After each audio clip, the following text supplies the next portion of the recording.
Imagine this. It's early morning, the kind where the world feels still. Soft light creeps through my window, and the alarm buzzes like a distant call to battle. My body begs for 5 more minutes under the blanket, that sweet warmth pulling me back. But today, something shifts. I sit up, feet hitting the cold floor, and I think of Henry Ford's words. Whether you think you can or you think you can't, you're right. He wasn't just talking about optimism. He was talking about the mind, the first door to every path. That moment I decided to tell you a story, my story, about how I lost everything, stood in emptiness, and found the one thing I'd overlooked, the power of my own brain. Part 1. The Crash. A few years ago, I had it all, a steady job, a nice apartment, respect from my peers. Then, like a storm rolling in, it vanished. I walked into the office one morning, poured my usual coffee, and opened an email. We regret to inform you. Laid off. Just like that. Panic hit first, hands trembling, mind racing. How would I pay rent? What would people think? I saw a wall closing in. But then I paused, took a breath, and something clicked. What if this wasn't a wall, but a door? The Stoics, like Epictetus, taught me this. It's not events that disturb us, but how we view them. Perception is everything. In that moment, I had a choice. I could let fear trap me, or I could shift my lens. I chose the second. I updated my resume, enrolled in a course, called an old friend. Months later, my life looked different. Not because the world changed, but because my mind did. Perception controls reality. It's the first filter between us and the world. Part 2. The meeting room. Fast forward. I'm in a new job, sitting in a meeting. Someone across the table, arms folded, eyes sharp, starts tearing into my ideas, publicly. The room goes quiet, all eyes on me. My face heats up, heart pounding. I want to snap back, defend myself, but I stop. I think of Marcus Aurelius. You have power over your mind, not outside events. I sit straighter, place my hand lightly on the table, and meet their gaze. No anger, just calm. The tension shifts. They falter.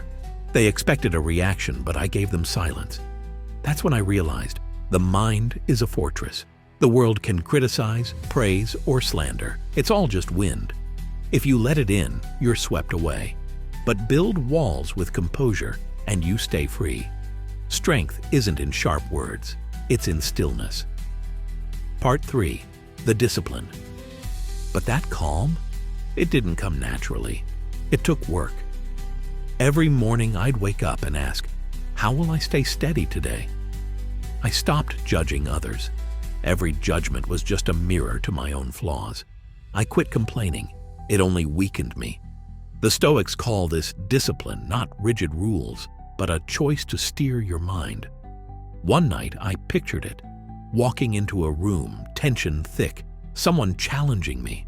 I rehearsed it, premeditatio malorum, they call it. Preparation, not pessimism. When it happened for real, I was ready. I listened, breathed slow, spoke clear. No chaos inside. Discipline forged that steel. It's like a muscle. You train it through small daily choices. Part 4. The prison. Freedom, though, that's the real prize. I think of Epictetus, born a slave, leg broken, body bound. He could have cursed fate, but he didn't. He said, "You may fetter my leg, but Zeus himself cannot touch my will." His mind stayed free. Or Boethius, locked in a cell, facing execution, writing philosophy with calm clarity. They knew, no one can take your thoughts unless you let them. Once, someone humiliated me in front of a crowd.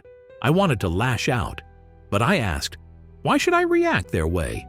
I smiled instead, looked them in the eye. They froze. My dignity stayed mine. True freedom isn't money or power. It's a mind no one can shackle.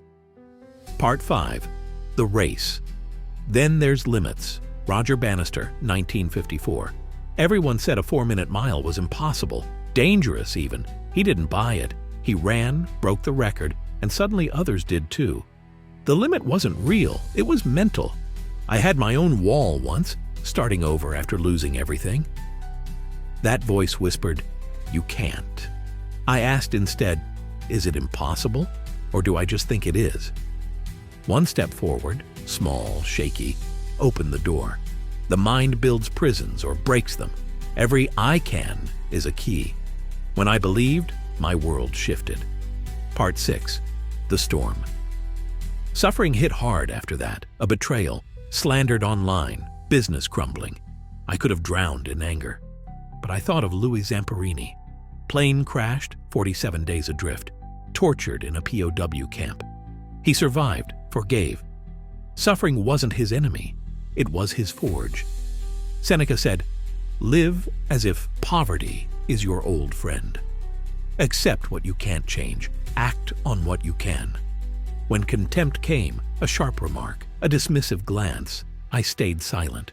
Looked them in the eye, no fear. They flinched. My mind became a weapon, not to destroy, but to guard Part my 7. peace. The Dawn. Now I live differently, fully. That cold morning alarm ringing, I get up, not because it's easy, but because it's a victory.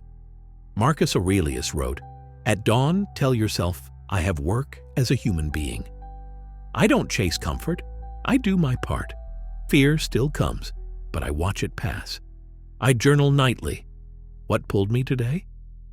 Did I stay mindful? Honesty builds strength. The Stoics were right. We can't control the world, weather, people, fate. But we can control this, our minds. That's where peace begins. Every day I choose. Am I mastering my thoughts or letting them drift? Closing scene.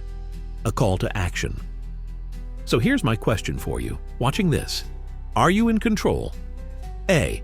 Will you focus on mastering your mind? B. Keep chasing what's out of reach. C. Not sure where to start. D. Just let life happen? Comment below. Share your story. When did you face a storm and find calm? Let's build this together. Like, share, subscribe if you're ready to unlock your mind. Because you're what your mind allows you to be. Strengthen it. That's where freedom lives.